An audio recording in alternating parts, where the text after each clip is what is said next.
Hello everyone, welcome to part 2 of this beginner series where I'll be teaching you guys about functions and events today.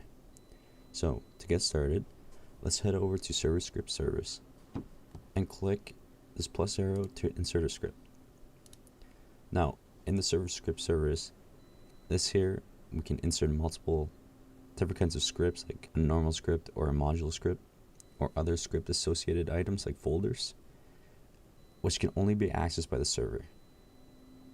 Anything in here is not replicated to any of the clients, so it creates like a secured storage for like major game logic. Anyways, so functions. What a function is basically a block of code or a controlled structure that executes certain tasks that you can give.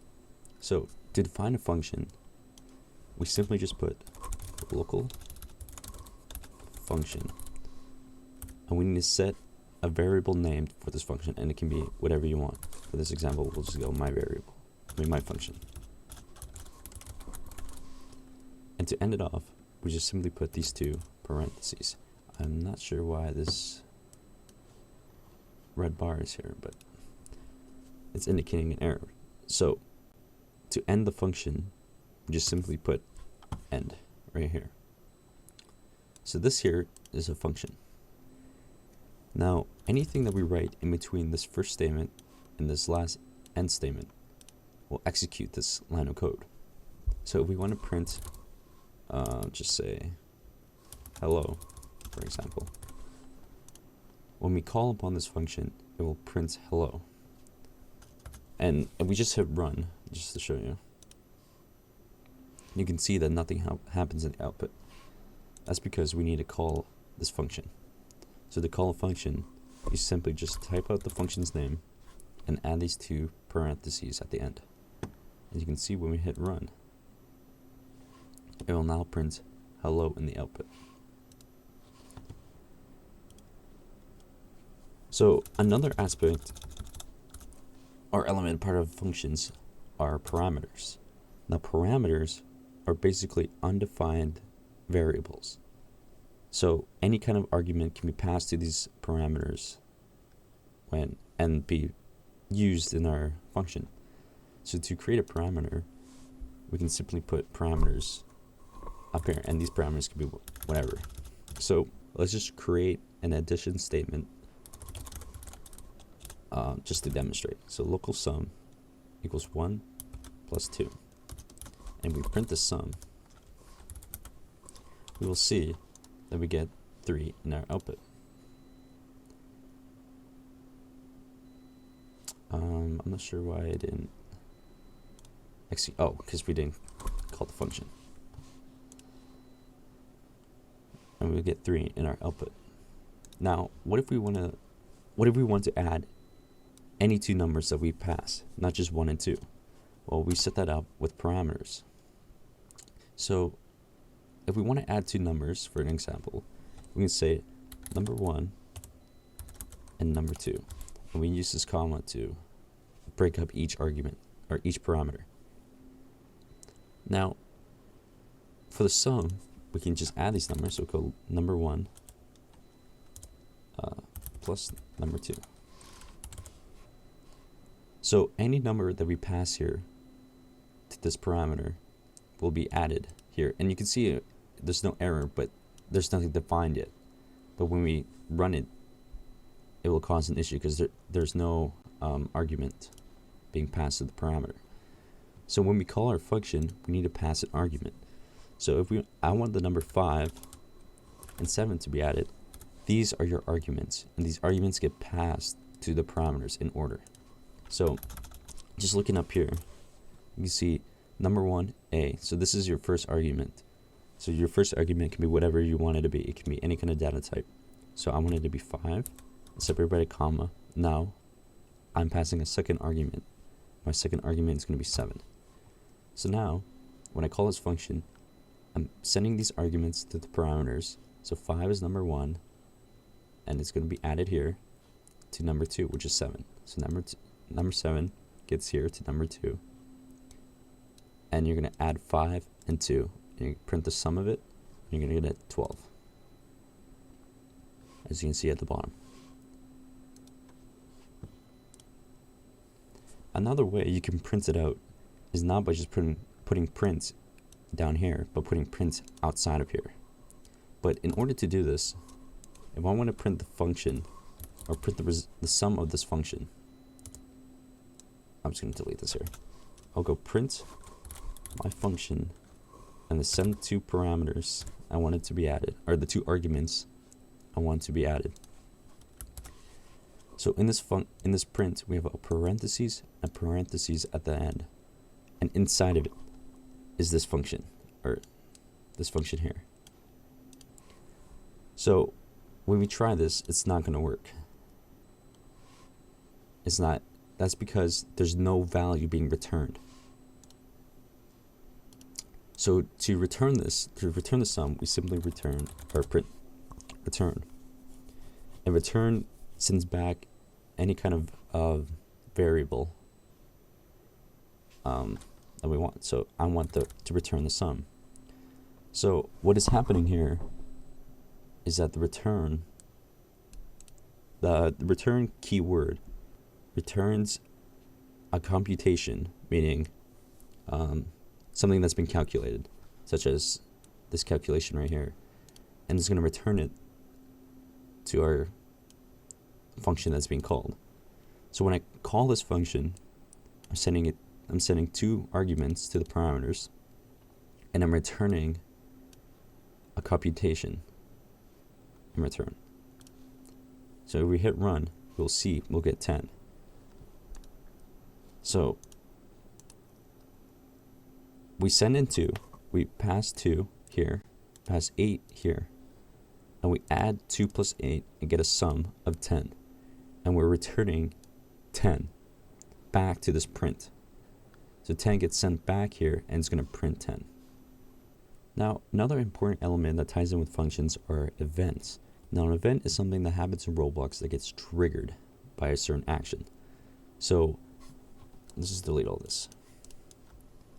So when a player joins the game, there's a special event that fires every time that happens. When a player leaves the game, there's an event that fires accordingly. So for this example, let's just take a look at this part. We'll insert a part to the workspace. And was basically there are some events that are related to this part. And one of the most common events is their touch event. So let's make the part change a different color when a player touches it. So to start off, we need to create some kind of reference to this part. So let's make a variable called part, and let's reference it. So we need to go game.workspace.part. So now that we got our part, let's access some of its properties. So we go part dot touched. Now the touched event, you can see this little lightning bolt here, and these lightning bolts are events. And every kind of different item within Roblox has potentially different events. So in this case, we have a touch event. Now, if we look up here, we can see a description of what it does. So fires when a part touches another part as a result of a physical movement. So any kind of part in the workspace, like your base plate, a character, when it touches that part, it will fire this event. So what we do, we write part.touch. Now we can connect a function to this event. So when an event fires, we can execute some lines of code. Now there's two ways to do this. The first way is by creating your own function with a variable. So we go local function change color, for example. So we just created a function, and we want to change the part's color. So for a part, if we look down here, because I still have the part selected, we look at the properties, we can see the appearance of brick color. There's two ways to change the color. You can use the color or brick color. And in this example, we'll just use brick color. So we go part, as we defined it previously, part that brick color equals. So now we have access to the brick color. We have to change the brick color. Now you might just put the name of the color, but we have to create a new brick color. So we go brick color dot new, just like this. So this will create a new color for this brick, or for this part. Now in these parentheses is an argument that to change the color, because we see here it's a name, and these names are string values.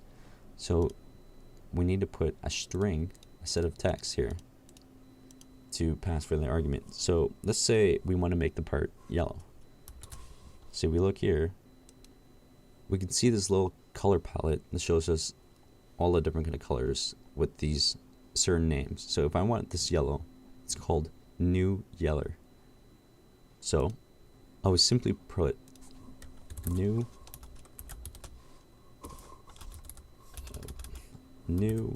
yeller up here, and you can see that it pops up when I put this here. Oops.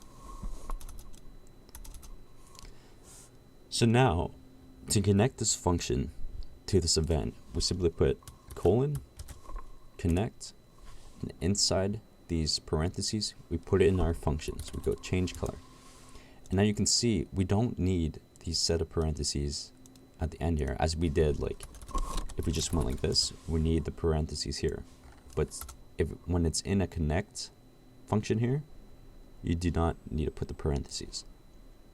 So we hit play, you'll see our part has changed to yellow, but let's just do it when we touch it. So let's anchor this, which will fix its position and not fall to gravity, and let's move it up a couple studs so it won't fall. So when we hit play again, you'll see our part's floating in the air, and it's just a gray color. Now when I touch the part, you can see it turn yellow. Now the other way to write functions is using anonymous functions. Now what an anonymous function is basically a function with no defining title. Like when we go here, we go local function equals whatever we write here, right? But in an anonymous function, we don't write that. We just write function. So in here, we're just going to connect function, and we write function to parentheses and hit enter, and our end statement will be attached to this last one. So anything we write in these two lines are in between this statement and this end statement will execute it when we fire this touch event. So now we can write part dot brick color equals brick color dot new, and we go new yeller. Hit play, and you'll see when we touch this part, it does the exact same thing. So I'm gonna wrap it up here. I hope you learn a little bit more about functions and events and what they kind of do and how they connect with each other. As before, if you have any questions, please let me know in the comments and I'll try to help you out. And thank you for watching.